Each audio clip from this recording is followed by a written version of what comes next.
예, 반갑습니다. 그러니까 지금 총리님 등장하셨기 때문에 바로 인문 보고와 기자회견을 시작할 텐데 늘 국면마다 관심 많이 가져주시고 오늘 좋고 협소한 공간을 꽉 채워주셔서 감사드립니다. 오늘 미리 배포해드린 원고에도 나와 있지만 그래도 오늘 총리님께서 대국민 보고로 드리고 싶으신 키 센텐스는 괴물 독재 국가를 향하는 길까지는 동행할 수 없다가 주요 요지십니다. 그래서 그걸 감안하셔서 들어주시고 나중에 질의응답 받겠습니다. 예, 먼저 받으신 것, 네, 시작해 주시죠. 예, 한 단어만 바꾸고 그대로 읽겠습니다. 존경하는 국민 여러분, 사랑하는 지지자 여러분, 대통령 선거가 일주일 앞으로 다가왔습니다. 상당수 국민께서 표줄 곳을 찾지 못해 고통을 겪고 계신다고 들었습니다. 일부 국민은 투표 포기까지 생각하신다고 합니다. 그래서는 안 됩니다. 모두 투표에 참가하실 것을 간곡히 호소드립니다. 이번 대통령 선거는 대한민국의 운명에 치명적 영향을 미칠 것입니다. 그렇기 때문에 국민 여러분께 간청드립니다. 고통스럽더라도 최선 아니면 차선이라도 선택하시고 그것도 어렵다면 최악을 피하는 선택이라도 하십시다. 기권은 나 한 사람의 투표 포기로 끝나지 않습니다. 기권은 내가 싫어하는 후보의 당선을 돕고 내가 불행한 대한민국을 만드는 지름길이 됩니다. 저에게도 선택의 고통이 큽니다. 그러나 저 또한 선택을 마냥 미룰 수는 없습니다. 선택했다면 그 결과를 감추는 것은 저의 도리가 아니라고 생각합니다. 그래서 오늘 저는 그동안의 고심과 선택의 결과를 여러분께 말씀드리려 합니다. 일찍부터 저는 더불어민주당이 다른 후보를 내면 협력하겠다고 여러 차례 밝혔습니다. 범죄 혐의 없는 다른 후보라면 입법권과 행정권에 이어 사법권까지 장악하며 삼권 분립과 민주주의를 파괴하지는 않을 것이기 때문입니다. 그러나 더불어민주당은 그런 순리를 거부하고 사법 리스크가 하나도 해결되지 않은 후보를 내놓았습니다. 그 결과로 더불어민주당은 한 사람의 사법 리스크를 없애기 위해 입법권, 행정권, 사법권을 모두 장악하는 괴물 독재 국가로 가는 길을 선택했습니다. 어제는 국무총리, 검찰, 경찰, 방송통신위에 대한 국회의 통제를 강화해 그 기관들의 독립성마저 허물어뜨리기로 했습니다. 더불어민주당의 현역 국회의원도 현직을 떠나신 원로도 모두 침묵하며 괴물 독재 국가의 길을 따르고 계십니다. 그 모든 것이 더불어민주당의 기괴하고도 절망적인 실상입니다. 그렇게 더불어민주당은 제가 협력할 수 있는 여지를 처음부터 차단했습니다. 저는 아버지에 이어 2대째 민주당 당원이었습니다. 민주당에서 의무를 다하며 성장했고 기회를 누렸습니다. 그렇지만 법치주의와 민주주의를 파괴하는 괴물 독재 국가의 길까지 동행할 수는 없다고 저는 결론지었습니다. 더불어민주당이 그런 괴물 독재 국가의 길을 걷게 된 데는 윤석열 전 대통령과 국민의힘이 결정적으로 기여했습니다. 윤석열 전 대통령은 시대착오적 망상과 혼미한 오판으로 턱없는 비상계엄을 선포해 헌정 질서와 민주주의를 일거에 무너뜨렸습니다. 국민의힘은 미친 비상계엄을 막지 못했을 뿐만 아니라 사후에도 비상계엄을 일부 두둔하고 윤석열 전 대통령에 대해서도 애매한 태도를 취했습니다. 윤석열 전 대통령과 국민의힘의 그런 황당한 기류는 더불어민주당에 폭주의 구실을 주었습니다. 더불어민주당은 탄핵 소추를 통해 윤석열 정부를 쓰러뜨리며 내란 종식이라는 이름 아래 괴물 독재의 길로 질주했습니다. 비상계엄은 2시간 33분 만에 국회의 해제 결의로 막을 내렸고 윤석열 전 대통령과 관련 부하들은 자리에서 쫓겨나 내란 혐의 재판을 받고 있습니다. 비상계엄은 헌정질서와 민주주의를 파괴했지만 신속한 계엄 해제와 대통령 파면을 포함한 사법 절차 진행은 국회의 계엄 해제 결의와 탄핵소추 같은 견제 기능이 살아있기에 가능했습니다. 비상계엄과 내란 혐의는 수사기관과 사법부가 헌법과 법률에 따라 수사, 기소하고 심판해 왔으며 앞으로도 그럴 것이고 또 그래야 한다고 저는 믿습니다. 그러나 지금 더불어민주당이 예고하는 괴물 독재국가는 비상계엄과 또 다른 의미에서 심각합니다. 한 사람이 입법, 행정, 사법의 3권을 장악하고 자신의 사법 리서클을 완전히 없앨 때까지 무리한 방법을 계속 동원한다면 그것은 법치주의와 민주주의를 파괴하는 폭거가 될 것입니다. 더구나 한 사람의 그런 위험한 시도가 다른 권력으로부터 아무런 견제도 받지 않은 채 자행될 수 있습니다. 국가 권력 전체를 한 사람이 장악하면 모든 견제 기능이 마비되기 때문입니다. 계엄 때처럼 견제 기능이 살아있느냐 아니면 괴물 독재 국가로서 견제 기능이 죽느냐의 차이는 엄청납니다. 견제 기능이 살아있다면 민주주의는 회복되지만 견제 기능이 죽으면 민주주의도 회복 불능으로 무너집니다. 그렇게 대한민국이 괴물 독재 국가로 추락할 수도 있다는 점에서 이번 대선은 치명적입니다.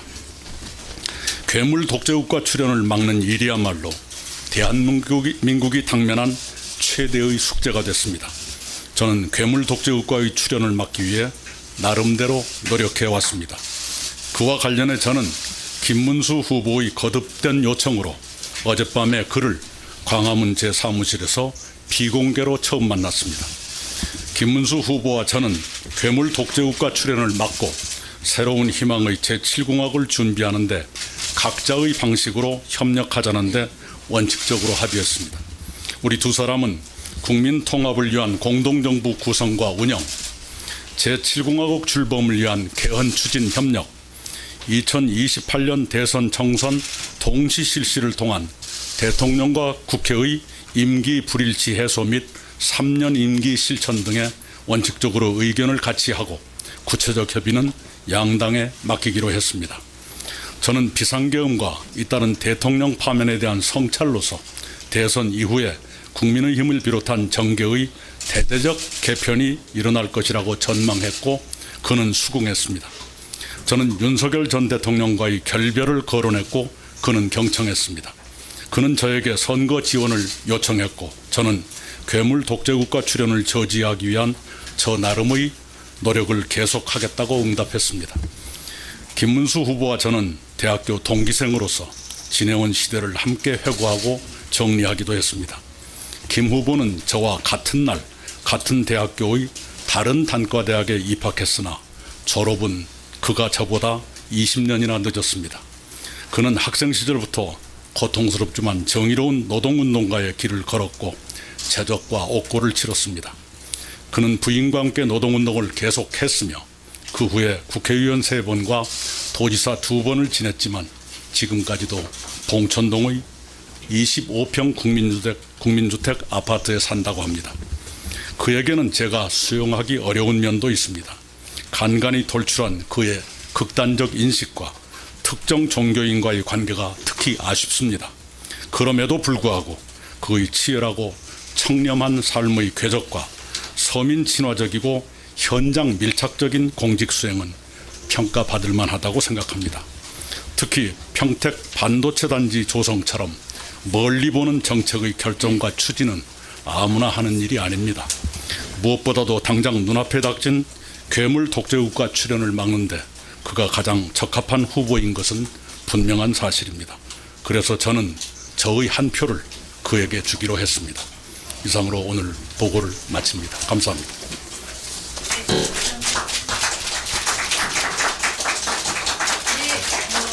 미리 공지해드린 대로 총회의 말씀 끝났다 기자분들의 질의응답을 받겠습니다. 제가 이름 가면이니까 손을 거수해 주시면 그렇지만 제일 먼저 드리겠습니다.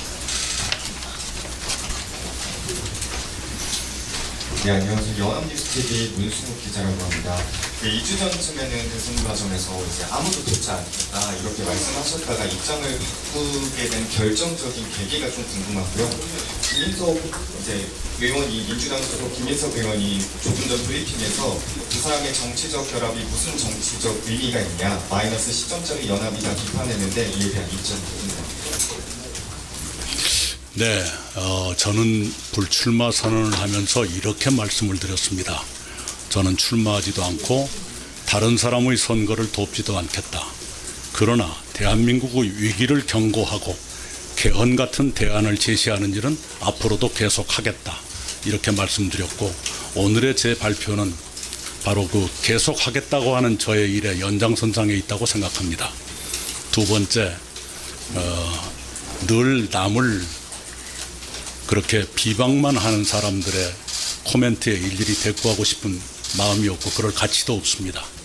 네, 거듭 말씀드리지만 저는 그들보다 민주당을 더 사랑했으면 사랑했지 그렇지 않은 편이 아닙니다. 그럼에도 불구하고 법치주의와 민주주의를 파괴하는 괴물 독재 국가의 길까지 동행해서는 안 된다는 것이 저의 신념입니다.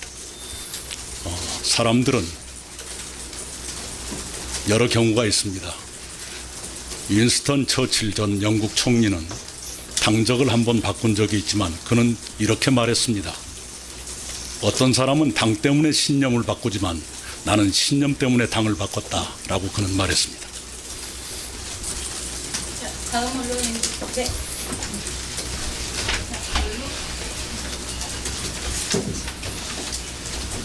네, 채널A 최진원 기자인데요. 그러면 향후 유세라든가 김우성을 같이 하실 그 가능성을 좀 물어봤을까요? 예, 각자의 방식으로라고 제가 말씀을 드렸는데요. 저에게 어울리는 방식으로 하고 싶습니다. 네, 꼭 구체적으로 말씀 부탁드립니다. 그것은 앞으로 이제 여러 요구가 있을 거고 그에 대한 응답이 있겠지요. 네, 그런데 꼭 그래야만 된다고 생각하지는 않고요. 저에게 어울리는 방식으로 해갈 겁니다. 다음 언론인 네. 마이크가 한번 예. 장소는 협소해 예. 말씀해 주십시오. 네. 소속을 조금 말씀해 주시고 질문해 주십시오.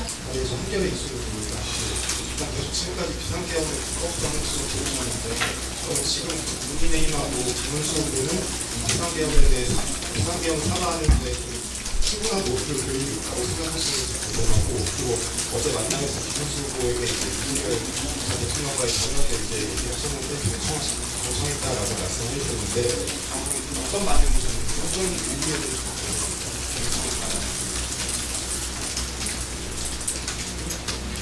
예, 비상계엄을 결의한 국무회의에 김문수 후보는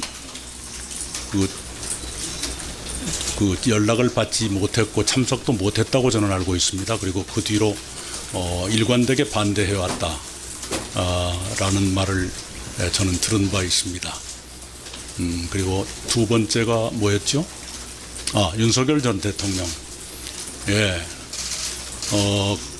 결별하는 것이 당연한 도리 아니겠습니까? 네, 예전부터 저는 그런 말씀을 드렸고요. 그리고 그것은 무슨 협상을 위한 조건으로 말하는 것이 아니라 그게 국민의 눈높이에 맞는 것 아니겠어요? 네, 그래서 거론했습니다. 네.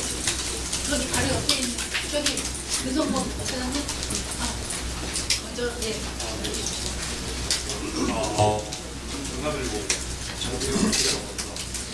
과거에 고모님께서 개혁신당과 통합을 시도했다가 실패하셨는데 사실 김문수 후보의 대선 승리의 마지막 카드는 이준석 후보와의 단일하다라는 얘기가 많습니다. 근데 과거 이준석 후보와 통합을 실패한 고모님께서 합류하신다면 단일화는 완전히 물 건너간 거 아닌지 궁금합니다. 네, 그것은 제가 알 바가 아니고요. 네, 각자의 판단이 있겠죠. 네. 다음. 네, 부모님 저 MBN 표선우입니다.